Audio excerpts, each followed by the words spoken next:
This trip happened when I was 18. Be safe, do your research, buy test kits. It was an average day of meeting up with a homie, getting baked and thinking on what to do for the night. I had just sold a piece of music equipment and had some money. Mentioned to my friend that he should see if he knows anyone with acid we could get from. Sure enough, an hour or so later we get a guy.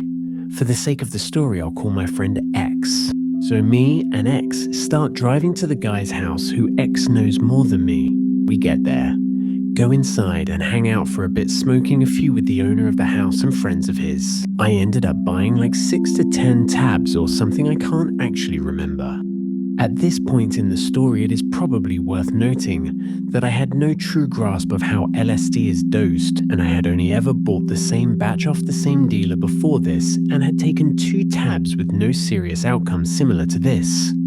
While we are still there, I managed to talk X into taking 2 tabs each. He hesitated, but we end up doing it. Maybe 20 to 30 minutes go by, X ends up mentioning to the guys that we both took 2. They all kinda turned and looked at us with his subtle look of, oh shit. This was the first sign that I fucked up and mentioned we should probably start driving back soon. My friend X had quite a bit more experience in this kind of position, or at least was able to flow with the high easier. We get back in X's car, and at this point, I definitely feel the come up. X was nervous to start driving at first as the sun had just set. The drive back wasn't short, and it was mainly out of town roads along with a bit of highway. With only one memory of a semi-truck jump scare, we made it to X's house. X lived just outside of town with family in a densely forested rural area. No one was home except me and X. It didn't take long before we were feeling higher than we thought we'd get. We managed it pretty alright for a while. But then I started losing it a bit, saying unusual things, acting as if I found a higher power and am now in control of it. There was a pool table, and I remember going into detail with X about how pool is really a reflection of our life and the many choices we face, or something to that effect. Like I was fully convinced every time I smacked the cue ball, I was creating a ripple in the waves of existence. Makes sense, I guess. X mentioned how great the stars get out there, so we went outside to enjoy it for a bit. It must have been about -5 degrees with no real wind chill. A beautiful snowy night to see the stars just outside of the town's light pollution range. Looking into the night sky, I seen the brightest hallucination I have ever seen. A cocopelli the size of Orion's belt and a segment of Greek meander lining a part of the sky. I decided I wanted to be barefoot and really tune into Earth, so I began trying to meditate and clear the obsessive thoughts filling me. This was the closest I had gotten to saving my trip that night. Not long after stargazing, I became delusional, thinking that I was able to listen to X's thoughts and talk to him through my own. This was obviously not the case, and I was just going into my first drug-induced psychosis. Having heard X's thoughts questioning my character, I began stripping off all my clothes and muttering nothing I can remember. At this point, I was gone, merely a vessel for energy beyond me. I look back and think of the idea of being on a tether when you're that far off, like as if I was just being controlled and subjected to watch. X had a pretty strange look on his face, understandably so. I don't know what we said to each other, but I ran through his yard to the tree line in icy snow till there were no lights and it was quiet. I began raising and swinging my arms as if I was doing some form of Tai Chi, all while thinking I am still telepathically connected to X and that he can hear my thoughts and vice versa. I remember the thought X must be worried. I should call out to him, which I followed by welling at the top of my lungs. Not any words, just literally yelled as loud as I could. Keep in mind this is probably around 9 PM. From this point on, what happened and when it happened is up to question, as I became fully unconscious multiple times. I remember running back from the tree line feeling almost ecstatic for some reason, as if this was the trip I was looking for. I got back to the house and the look on X's face could tell you just how little he wanted to be a part of this. He was not wanting to be near me, and I don't blame him all too much, to be honest. He was trying to hide in the bathroom from me, as I was manically talking his ear off and, well, naked. I ended up barging in through the door, and at this point X is done with it. I woke up in the bathtub urinating, with my throat feeling out of place and what felt like a chip in my jaw. I don't remember getting out of the tub, but I do remember walking outside the second time. His dog led me outside, walking in front of me with a smile, wagging her tail up the driveway towards the road. Probably thought I was going to take her on a walk. I remember looking up in the sky at the moon and seeing what looked like 46 heads all lined up Mount Rushmore-like. A voice came into my head, and it seemed like it was leading me to my doom. I made it to the road and turned back to see the dog had stopped at the end of the driveway and was just watching me walk away, no longer smiling and tail wagging, but just wondering WTF I'm doing. I got lost on the road for a bit before turning off onto what I thought was the driveway to X's house.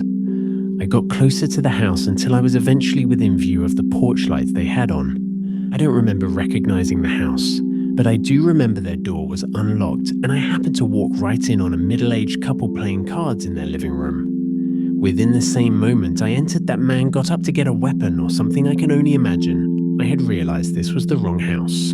I remember sitting on their steps for a moment. I don't know if they said anything to me.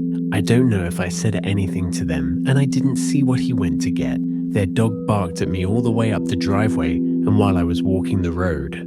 Pitch black, nearing hypothermia, but naked, in and out of conscious thought, and then on the road running up towards me wearing a full snowsuit with gloves and winter boots on his ex with his dog behind. He threw my arm over his shoulder and started helping me walk back to his house. He said I told him something like, "You're a strong guy, you got this," before I ragdolled, making him carry me fully. I woke back up in X's father's car, who was kind enough to pick us up on their way back home after X had called them to say what was happening. Between the moment I was choked unconscious and waking up this second time back at X's house wrapped in blankets, I vividly remember having lived another life in a dreamlike state. If I were to try and describe it the best way possible, it seemed like my life flashed before my eyes, but what I was seeing I had no recollection of having ever lived. I believe this was due to how close I was to the barrier between living and not. X told me the next day he thought he fucked up and that I wasn't going to wake up, probably why I don't remember seeing him before I left the second time. I woke up next covered in blankets with X hugging me, telling me, "I love you bro," handing me a red Solo cup full of orange juice. I chugged some back. At this point I'm kinda coming to my senses, but still just dazed and confused more or less. I get up and walk to the kitchen, seeing X's dad and his girlfriend. I don't remember exactly what I said, but I know I asked for a cigarette as X let me know I don't smoke. I then projectile vomited onto the floor, standing in my boxers. Not the best look, granted that night wasn't my best. Shortly after, police came to X's house with reports from neighbors about someone screaming and, more importantly, one call about a young naked man who had entered into a stranger's house. Me and X look at each other as he was the one to open the door and they were asking him. I started telling the cops multiple addresses that didn't make sense but were numbers from the street signs of X's road he lives on, more or less just tried to make them believe I suffered a severe mental disorder and was having a full-blown psychotic break. X chimed in telling the doctors I don't have my medication at the time and whatever else. Somehow the cops ended up believing us after some convincing. They left and the reality of my decisions was only becoming more evident.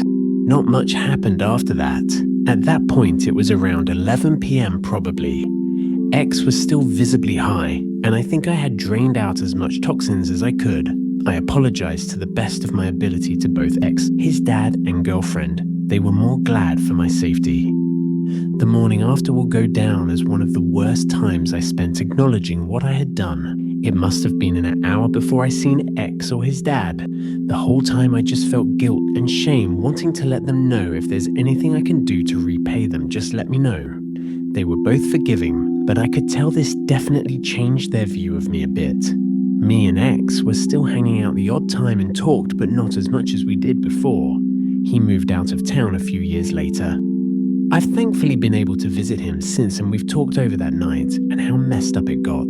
I didn't tell anyone about this for over 2 years, and even then I've only really told a few people in detail.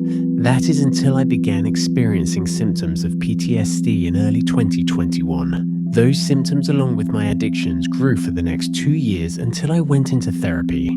Therapy helped me acknowledge what happened that night after I had spent so much time hating myself and just straight up feeling embarrassed about it. It is now 7 years later on the day, and I can't help but feel a strange sense of relief knowing this no longer affects me the same way it used to.